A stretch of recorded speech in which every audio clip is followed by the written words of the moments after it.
Merci, Monsieur le maire, mes chers collègues.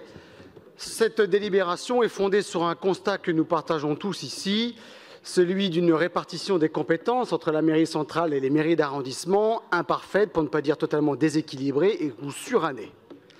Évidemment, comme l'a dit mon collègue Philippe Goujon, cette délibération va dans le bon sens.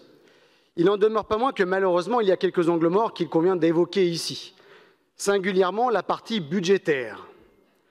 En effet, vous le savez bien, les politiques publiques sont toujours conduites par la dotation budgétaire qui est adossée, et sans budget conséquent, ou en tout cas sans budget adossé, il est très difficile d'être responsable à plein d'une politique publique. En l'espèce, dans cette délibération fleuve, quand même de 9 pages, les considérations budgétaires sont évoquées qu'à seulement 4 reprises. La première, pour nous énoncer que pour la constitution des ESA, il y aura une réunion de concertation entre la mairie d'arrondissement et les services centraux. Malheureusement, en l'espèce, aucune nouveauté, car cette réunion existe déjà, et depuis déjà de nombreuses années, les mairies d'arrondissement fonctionnent très bien avec les services centraux de la mairie de Paris. Le deuxième élément, c'est cette fameuse constitution d'une nouvelle enveloppe dédiée à la propreté et à la réduction des déchets. Malheureusement, en l'espèce aussi, il n'y a absolument aucune indication quant à la détermination de son montant, encore moins à sa modalité de calcul. À peine est-il fait usage d'un concept d'intensité d'usage de l'espace public, caractère pour le moins assez exotique, vous en conviendrez. Comment aussi ne pas oublier le fonds d'animation locale, qui là aussi fait preuve quand même d'une certaine injustice entre les arrondissements, puisqu'il y a un renfort de crédit pour tous les arrondissements qui bénéficient de la qualification de quartier politique de la ville. Or, vous le savez, en l'espèce, le 15e arrondissement, on en a régulièrement parlé ici, ne bénéficie pas de cette qualification, alors que même le 17e a un quartier politique de la ville. Et là encore, ce sont des crédits que nous perdons.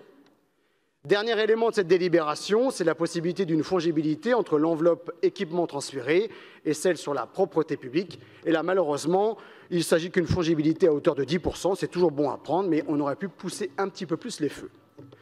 Mes chers collègues, il eût été plus facile pour autant d'aller un peu plus loin, comme l'a dit tout à l'heure Philippe Goujon, et de ne pas s'arrêter au milieu du gué, notamment en adoptant quelques recommandations formulées par la Chambre régionale des comptes voici 3 ans.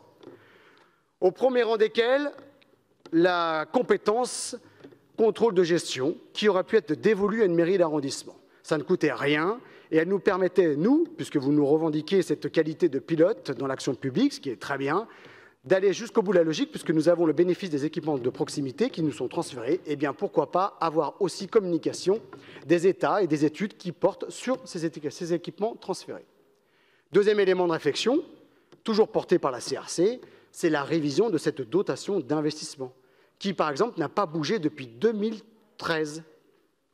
2013, par exemple, dans le 15e arrondissement, alors attendez, je vous dis même des sottises, c'est 2003, erreur de ma part.